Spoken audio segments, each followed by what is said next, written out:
सनातन धर्म में जहां गुरु को ब्रह्मा के तुल्य माना गया है, वहीं ब्रज की भूमि पर गुरु परंपरा की मर्यादा को सर्वोच्चम स्थान प्राप्त है। ऐसी पवित्र भूमि बरसाना में इस वर्ष राधा अष्टमी महोत्सव के अवसर पर एक ऐसा निर्णय लिया गया जिसने श्रद्धा, परंपरा और धार्मिक विश्वास की नींव को हिलाकर रख दिया।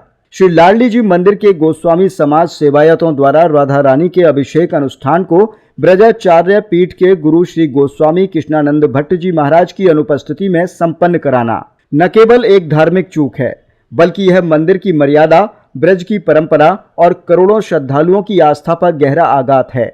गुरु के बिना अभिषेक, आस्था की आत्मा से विमुख अनुष्ठान, सदियों से श्री जी के जन्मोत्सव पर गुरु जी की उपस्थिति न केवल परंपरा का हिस्सा रही है, बल्कि संपूर्ण ब्रज में उसे धर्म का मूल आधार माना गया है। गुरु का वचन, गुरु की दृष्टि और गुरु का आशीर्वाद, यही वह तत्व हैं जो किसी भी धार्मिक अनुष्ठान को पूर्णता प्रदान करते हैं। इस वर्ष जब ब्रजाचार्य पीठ से जुड़े गुरु को आमंत्रित नहीं किया गया, तो यह केवल एक व्यक्तिगत अपमान नहीं था, बल्कि यह उस सांस्कृतिक और आध्यात्मिक विरासत की अवहेलना थी जिसे पीढ़ियों ने संजोया था। श्रद्धालुओं और संत समाज में उबाल है। गुरु के बिना राधा अष्टमी नहीं, बरसाना, वृंदावन, गोकुल और गोवर्धन सहित पूरे निकटवर्ती क्षेत्र में श्रद्धालु इस घटना से व्यथित हैं। संतों और शिष्यों के मुख से एक ही प्रश्न निकल रहा है, जिस आयोजन में गुरु की छाया ना हो, वह भक्ति किस मार्ग पर चल रही है। अगर गुरु का ही सम्मान नहीं, तो शिष्य धर्म और सेवा का कहां से सीखेंगे। ब्रजवासियों का मत है कि यह घटना केवल निमंत्रण न होने की नहीं, बल्कि ब्रज धर्म की आत्मा को चोट पहुंचाने की है। गुरु को दरकिनार कर दिया गया। अभिषेक परंपरा विहीन और आध्यात्मिक रूप से अपूर्ण माना जाना चाहिए। श्री लाडली जी मंदिर जैसे दिव्य स्थल पर ऐसी चूकें भविष्य में धर्म संकट उत्पन्न कर सकती हैं। क्या ब्रज बिना परंपरा के बचेगा? बरसाना राधा रानी की जन्मभूमि है। यहाँ हर कण में भक्ति, सेवा और गुरु परंपरा रची बसी है। ऐसे में गुरु की उपेक्षा केवल एक व्यक्ति की नहीं, बल्कि उस आध्यात्मिक परंपरा की अवमानना है जिसने ब्रज को जीवंत बनाए रखा है। राधा अष्टमी जैसे पर्व पर गुरु का विलोप, क्या यह नई पीढ़ी को परंपरा विहीन भक्ति का संकेत है? आज आवश्यकता है कि मंदिर प्रबंधन और सेवायत समाज आत्ममंथन करे। गुरु परंपरा की सम्मान पूर्वक पुनर्स्थापना हो। सरकार और धर्म संस्थाएं इस विषय में संतुलित और धर्म सम्मत हस्तक्षेप करें, क्योंकि जहां गुरु नहीं वहां ज्ञान नहीं, जहां ज्ञान नहीं वहां धर्म नहीं, और जहां धर्म नहीं वहां ब्रज नहीं। राधा अष्टमी अभिषेक प्रकरण को लेकर पक्ष की ओर से कई बार व्हाट्सएप ग्रुप और सोशल मीडिया के माध्यम से निवेदन किया गया, लेकिन खेद है कि अब तक सेवायत मोंटू गोस्वामी की ओर से कोई स्पष्ट या सार्वजनिक प्रतिक्रिया सामने नहीं आई है।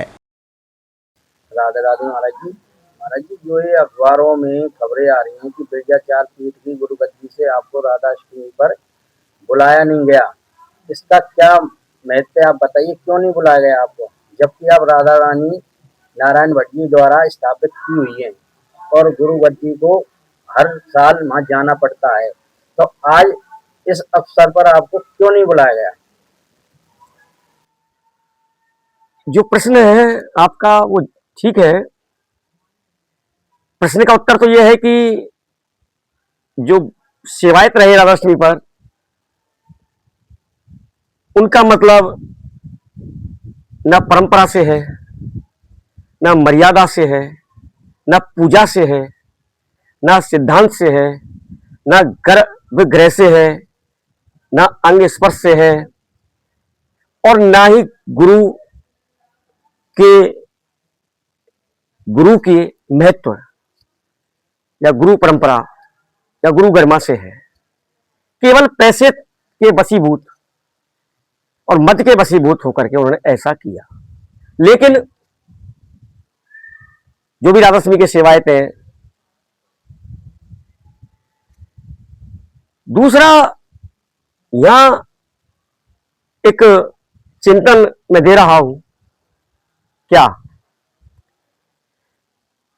कि ब्रह्माचल पर्वत आध्यात्मिक विरासत है। कैसे कि ब्रह्मा की आकांक्षा के द्वारा ब्रह्म जी आंचल बनकर यहां लौटे हुए हैं। दूसरा, वृषभान नंदिनी श्री राधा उसकी क्रीड़ा स्थली है। तीसरा, आपने जो प्रश्न किया अभिषेक, अभिषेक जो परंपरा है वो ब्रजाचार्य शील नारायण भट्ट के द्वारा ही प्रचलित है, सभी जानते हैं। नारायण भट्ट जी ने ये विग्रह प्रकट किया था, कौन सा? लाडली विग्रह, जिसका अभिषेक होता है। ये सत्य बात है, कोई इसमें कहे कि उसका नहीं होता, ये गलत बात है। उन्होंने जो विग्रह, जहां मैं बैठा हूं, ये भी विग्रह प्रकट का स्थान है, हीस वृक्ष, जहां दाऊ जी विग्रह प्रकट हुआ था। खायरे में गोपीनाथ जी भी हैं। तो उस विग्रह में जो गर्भगृह है, वहां सारी परंपरा, सारी पूजा, सारी पद्धति, अंग स्पर्श वो ब्रजाचार्य श्री नारायण भट्ट जी को ही है। और उन्हीं की परंपरा अनुसार नारायण दास शिष्य है, जिनके वंशज को पूजा का दी गई कि भाई आप पूजा करिए। और उसी परंपरा में, कुलगुरु परंपरा से हम कंठी बांधते हैं। तो हमारे बाबा, परबाबा, पिता, भाई, मैं 35 वर्ष से मैं भी कंठी दे रहा हूं, युवा वर्ग जो भी चल रहे समय। तो आध्यात्मिक विरासत में भट्ट जी द्वारा प्रकट वो विग्रह है। दूसरा कि राजस्व विभाग के तहत पर्वत आता है, ग्राम समाज के तहत भी आता है। पूजा में उस दिन गर्भगृह का भट्ट जी की परंपरा जो ब्रजोत्सव चंद्र का है, उसकी पूजा पद्धति होती है। उसमें उन्हीं के वंशज, और मैं 17वीं पीढ़ी में हूं। तो जो पुजारी थे, उन्होंने अहम कि हम जानते हैं, वो क्या जानते हैं, हम करा लेंगे, हमारा गुरु नहीं है कोई, हम नहीं मानते, ऐसे शब्दों का जिनसे पूछवाया गया उनसे प्रयोग किया। अब प्रश्न उठता है कि इनको पूजा है केवल, अगर आध्यात्मिक जाते हैं तो इनका कोई अधिकार नहीं हो, आध्यात्मिक विरासत है। नीचे जाते हैं कानून के तौर पर या विभाग के, तो राजस्व विभाग है, पर इनका एकाएक मना करना क्या है, इसे क्या माना जाए? जनता इस बात को बताए, हमें इस बात का बड़ा दुख है। इन्होंने निमंत्रण नहीं दिया, अब हम बिगड़ निमंत्रण के चले जाते हैं, लेकिन इन्होंने स्पष्ट मना कर दिया। ये पहले भी 25 वर्ष पूर्व इन्हीं के भाई बंधु ने हमारे बड़े भाई का भी अपमान कर दिया था। इसलिए हमने अपने गोस्वामी जन जो शिष्यगण है, युवा वर्ग, उनसे पूछवाया, उन सबसे मना किया, मुखिया भी गए, उनसे ही मना किया कि हमको नहीं बुलाना है। तो उन्हें निमंत्रण आया और अभिषेक स्वयं कर लिया। पूजा कैसे की, क्या की, तो वही जाने। तो ये एक मर्यादा का खनन है, मर्यादा का हनन है। इसलिए ऐसी परंपरा अब आगे समाज क्या चाहता है? गुरु मर्यादा को नष्ट करना, नारायण भट्ट जी की परंपरा को नष्ट करना, या उसे बढ़ाना? वास्तविक अधिकार इसने कैसे अपना मान लिया, ये जनता हमें विचार करके बताए। जय जय श्री राधे।